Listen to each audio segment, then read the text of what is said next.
dobry, bienvenue dans un nouvel épisode de notre série à propos de la déclinaison polonaise sur notre chaîne Sacré Polonais. Aujourd'hui, on va parler à propos miejscownik en français locatif et on va voir à quelles questions il répond. Miejscownik répond aux questions czym et kim. Donc, ils sont des mêmes avec des questions de narzędnik. Pour cette raison, pour distinguer les questions de narzędnik et miejscownik, on ajoute une préposition o. Souvent, on dit que les questions de miejscownik, c'est o kim, o czym. Kim à propos de qui, o czym à propos de quoi. Mais quelle est la fonction miejscownik dans la phrase?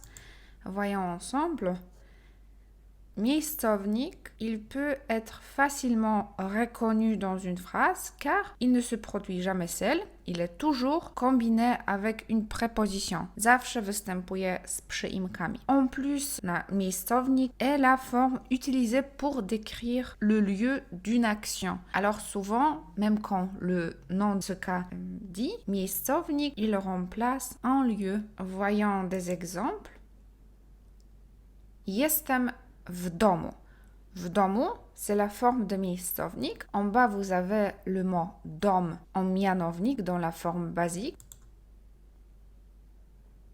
Ensuite, on a jestem w budzie. Buda, c'est la forme de mianownik. W budzie, ça veut dire je suis à la niche. Ça peut dire par exemple un chien, pies. Ensuite, jestem w kinie. Kino, c'est la forme basique, c'est mianownik. Nous pouvons déjà voir que nous avons beaucoup de changements dans le radical d'un mot parce qu'on a eu buda, budzie, kino, kinie. Nous en reparlerons en détail dans une seconde. Pour l'instant, voyons les terminaisons du nom et de l'adjectif en miejscownik. Alors, comme vous pouvez voir, bien sûr, on a comme d'habitude trois gens en singulier. Rodzaj męski a la terminaison e, ou. Il partage la terminaison avec le genre neutre, nijaki. Alors, on peut dire que c'est déjà une facilité qui peut nous aider. Et le genre féminin, rodzaj żeński, on a trois terminaisons e, soit i. Dans l'adjectif, la situation est pareille. On a le genre masculin et le genre neutre qui partagent la terminaison de l'adjectif im. Et pour le genre féminin, rodzaj żeński, on a la terminaison ei. Voyons des alternances des changements dans le radical. En haut, vous pouvez voir que quand le radical il se termine par une consonne dure, on peut dire, parce que dans la langue polonaise, on a des consonnes douces et des consonnes dures, on voit qu'il faut un peu adoucir cette consonne, ajoutant i, et puis on a la terminaison e. Vous pouvez voir que par exemple, si le radical il se termine par p, on dit pied. Si le radical d'un mot il se termine par b, on dit biais, etc. Par exemple, mama, une maman, on va dire myślę o mamie. Mama, mamie. Tous les consonnes que vous voyez des changements à propos des consonnes dures qui sont en haut, ça va marcher avec tous les genres, masculin, féminin, neutre. En bas, il est marqué des changements qui sont réservés seulement pour le genre féminin. C'est rodzaj żeński, que K, il se change pour C. Si le radical se termine par qui est, on change pour dze. Si le radical il se termine dans le mot féminin par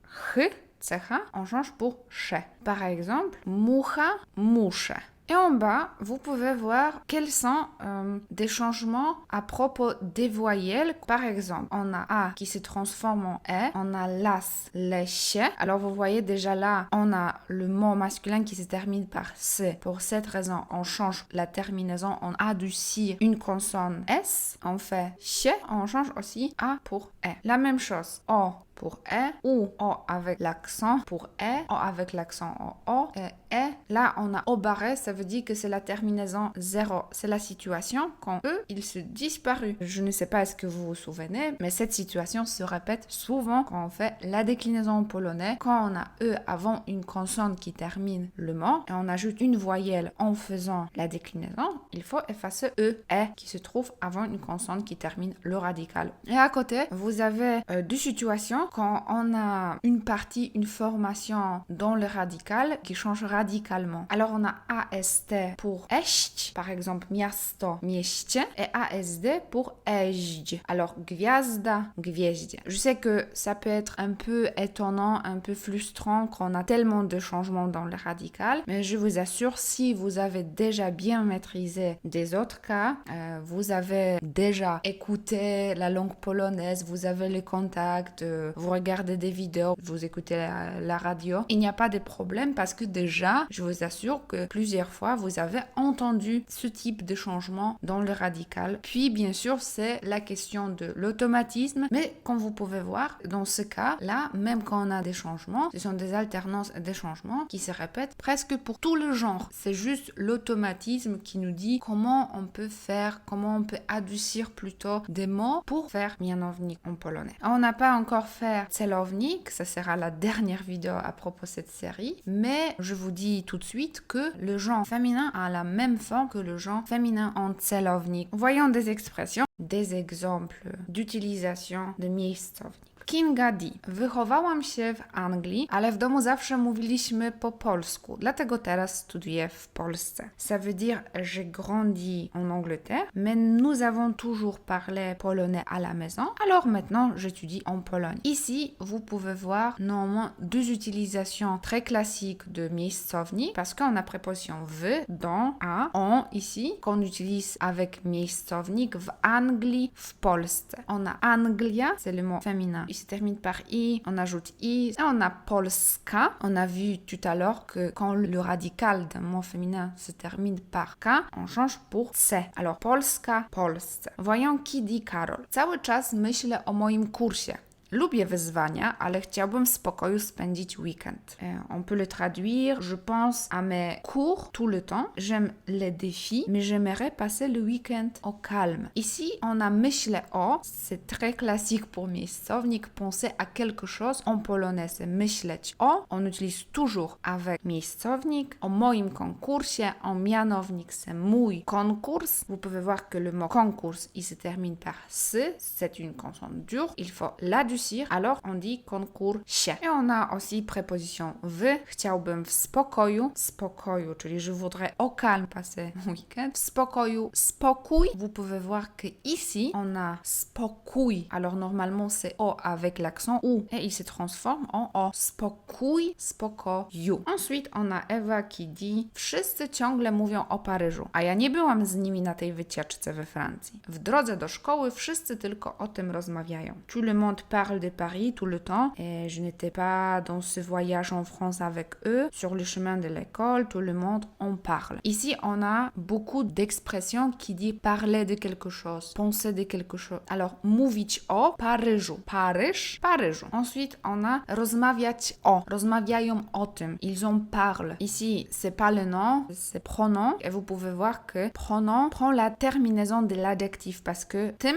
en fait, dans la forme basique, c'est to, ce. Ensuite, on a aussi wycieczce we Francji. We Francji. Alors, on a en France, Francja. C'est le mot féminin en polonais. Le radical, il se termine par i. Alors, on ajoute i we Francji. Pourquoi ce n'est pas ve Francji? En fait, souvent, quand on a préposition qui se compose seulement d'une lettre, on ajoute e quand le mot qui suit a deux consonnes au début. Alors, on a w Polsce, w Polsce, w Anglii, mais on dit we Francji. Et à la fin, on a Piotr qui dit leżę na łóżku i marzę o zjedzeniu czegoś smacznego. Bycie na tej diecie mnie wykończy. W dodatku mój brat był wczoraj na burgerze z kolegami. Je suis allongée sur le lit en train de rêver de manger quelque chose de savoureux. Être sur ce régime me tue. En plus, mon frère était manger un burger hier avec ses amis. Ici, on a le verbe marzyć o, se rêver à quelque chose. Là, on a zjedzeniu, manger, mais c'est le nom qui vient de verbe. Zjedzenie, jedzenie, c'est le mot neutre. Alors ici, on ajoute u. Et en polonais, on a aussi une formation d'être sur quelque chose. Być na burgerze, był na burgerze, c'est pour prendre, pour manger quelque chose. Alors burger, le radical il se termine par r. Et là, on a aussi un changement, une alternance r pour je. Et à la fin, j'ai un exercice à vous. Je vous encourage d'écrire de petites phrases en utilisant des verbes que vous pouvez voir maintenant. Ce sont des verbes avec une préposition qui s'accorde avec miejscownik. Myśleć o, penser à, być w, être en, être dans, rozmawiać o, parler de quelque chose. Leżeć na, être allongé sur, marzyć o, rêver de quelque chose. Zapomnieć o, oublier quelque chose. Mieszkać w, habiter à, en. Iść po, on peut traduire va chercher quelque chose. Wpaść w, tomber dans quelque chose. Patrzeć w, regarder dans quelque chose. C'était petite révision, petite cours à propos miejscownik. Si vous souhaitez que nous postions plus de vidéos, je vous invite à vous abonner à notre chaîne. Grâce à cela, nous savons que cela vous intéresse. Et si nous atteignons 300 abonnés à la dernière vidéo de cette série déclinaison polonaise, nous inclurons un lien vers des fiches interactives gratuites qui vous aideront à pratiquer tous les cas appris dans cette série. En attendant, je vous souhaite miłego dnia.